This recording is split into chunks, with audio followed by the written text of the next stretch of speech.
و این آدمی که نوشته است من باوری دارم که خدای این الله نیست، برای اونکه این با یک اسلوب نوشته است که تحقیر کرده است، علم شریعت را تحقیر کرده است. باوری دارم که این بنده الله نیست، یعنی از این جهت، یعنی پرستش کننده الله تعالی نیست، خداش دیگر کس است. برای همین این خیلی بی‌آدابانه نسبت شریعت حرف زده است.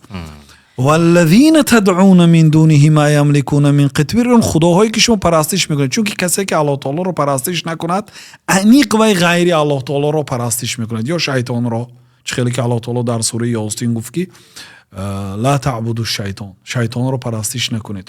یا بعضی ها پول رو پرستش میکنن، چه خیلی که پیامبر صلی الله علیه و سلم عبد الدینار و درهم، بنده دینار و درهم، بنده دلار و یورو، یعنی که گفتن.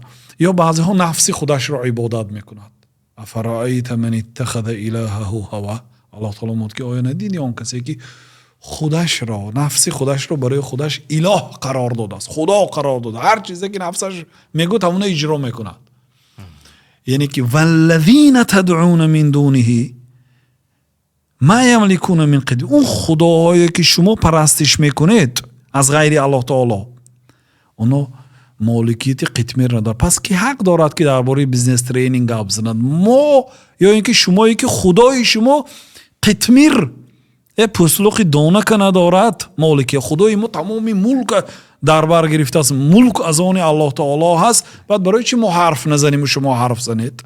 و خودی کلمه تجارت در قرآن کریم با لفظ تجارت 9 مراتب آمده است. اکمل جان بعضیش برای شما میگم. الله تعالی میگه که یرجون تجارتا لن تبور در سوره فاطر، اونها یک تجارتی را امیدوار هستند که ضرر ندارد، زیان ندارد.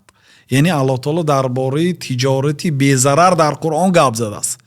و الله تعالی میگه که و تجارت تخشون کسادها، و یک تجارتی که از کسادش میترسید. یعنی درباره تجارتی کساد هم گپ زده است در سوره توبه آیه 24.